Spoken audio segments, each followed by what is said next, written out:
Every season gives rise to some breakout stars. Players who have never really been consistent in the past, but then go on to enjoy their best ever season. Here are 5 young players who could break out as reliable FPL options in 2021-22. Rayan Aït-Nouri showed a hunger to get forward since signing on loan for Wolves last season, marking his debut with a goal in a 2-0 win over Crystal Palace. On a per 90 minutes basis, his average of 0.9 attempted assists ranked top amongst Wolves defenders, while only Saiss took more shots. Having now signed on a permanent deal, the 20-year-old has been employed in a left midfield role for both pre-season matches, under new manager Bruno Lage. Injuries to Neto, Podence and Johnny could present Aït-Nouri with the chance to impress in the opening game weeks, and perhaps even cement a starting place if all goes well. When Bukayo Saka first burst onto the scene in the 2019-20 season, he was primarily used as a left-back, but the 19-year-old became a more integral part of the Arsenal side last season, with the majority of his 32 appearances coming in an attacking midfield role.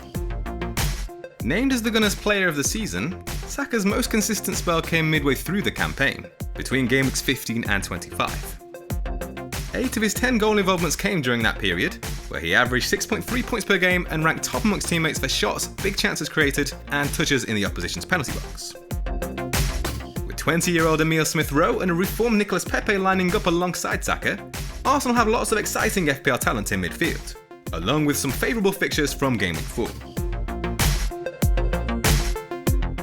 It looks like we may have to wait a little while longer to see Tariq Lamptey back in action, with Graham Potter deeming him unlikely to take part in the remaining pre-season friendlies, despite having made a return to training.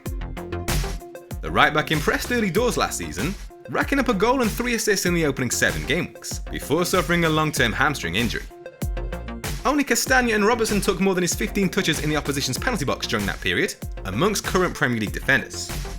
He also ranked amongst the top 6 defenders for expected assists, with 0.89. Lamptey's potential when fit is boosted by the improvement in Brighton's defence during the second half of last season. They kept 9 clean sheets from January onwards, trailing only Chelsea and Man City. Featuring more regularly towards the end of last season, Ferran Torres scored 5 goals in 4 Premier League starts between game weeks 31 and 36. The Spaniard was amongst the 5 highest scoring midfielders during that period, and ranked comfortably top amongst teammates.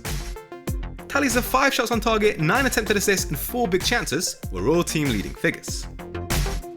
Guardiola praised Torres after a hat-trick against Newcastle, suggesting he could become the club's new number 9 in the future.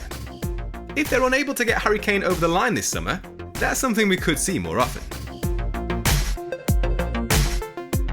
After struggling to adapt early on, following a move from the Bundesliga, Kai Havertz was another player who enjoyed a much improved end to last season. The German international bagged 3 goals and 3 assists in 8 Premier League appearances since game week 27, averaging 5.6 points per game. He ranked amongst the top 6 midfielders for shots in the box, while only Mohamed Salah was afforded more than his 10 big chances. And no teammate took as many as his 52 touches in the opposition's box. Chelsea faced 4 of the big 6 teams in the opening 6 game weeks, giving us time to reassess Havertz, along with their other assets, ahead of a fixture swing in game week 7.